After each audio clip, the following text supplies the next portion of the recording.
স্বরাষ্ট্র উপদেষ্টা সন্ত্রাসীদের গ্রেপ্তার করতে ব্যর্থ হয়েছে এবং আমরা অনেক জায়গায় শুনেছি যে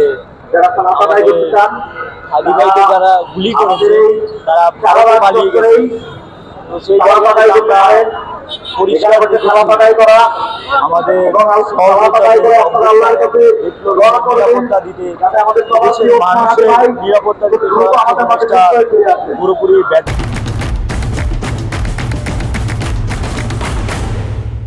ব্যর্থ হয়েছেন।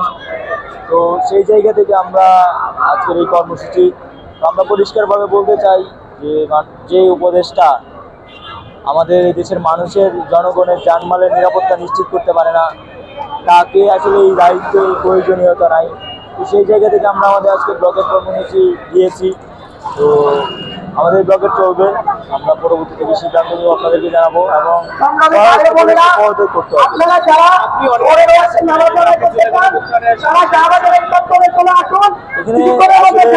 সবাই ভুটানের সাথে এবং সেই ছেলেটা তার একটা ওয়ার্ড থেকে সে আন্দোলনে আসছে। ওই ওয়ার্ডের ছাত্রলীগ কিন্তু জানে যে এইখানে আন্দোলনে আসতেছে ওই ওয়ার্ড থেকে। তো সেই ওয়ার্ডে কিন্তু সেও নিরাপদ। আমি এখানে যতটা নিরাপদ, ঠিক একইভাবে ওই ওয়ার্ডে কিন্তু সেই ছেলেটাও নিরাপদ।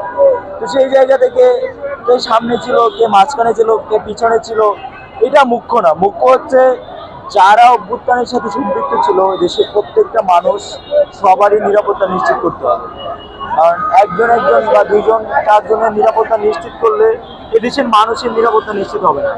সেই জায়গা থেকে আমরা বলতে চাই এদেশের প্রত্যেকটা মানুষের জানমালের নিরাপত্তা নিশ্চিত করতে হবে এই রাষ্ট্রকে। আরেকটা বিষয় বলতে চাই, সেটা হচ্ছে যে আপনারা রক্তের উপর দিয়ে এই সরকারকে বসিয়েছেন, আপনারাই বসিয়েছেন, তাহলে এই সরকার এত নড়বড়ে হওয়ার কারণ? আমার তো অনেক আশা আকাঙ্ক্ষা ছিল, কিন্তু আমরা দেখেছি যে আমাদের সেই আশা আকাঙ্ক্ষার প্রতিফলন আমরা পাই নাই। তো সেই জায়গাটা থেকে আমরা সেই জন্যই তো আমাদেরকে আবারও রাজপথে নামতে হচ্ছে, রাস্তায় নেমে স্বরাষ্ট্র উপদেষ্টার বিরুদ্ধে আন্দোলন করতে হচ্ছে। তার আগে আমরা অসংখ্যবার দাবি জানিয়েছিলাম স্বরাষ্ট্র উপদেষ্টা পদত্যাগের ব্যাপারে, কিন্তু আমরা পরিষ্কারভাবেই দেখেছি সেই ব্যাপারে কোনো ব্যবস্থা নেওয়া হয় নাই। এটা আমরা আলোচনা করতেছি, জানাবো।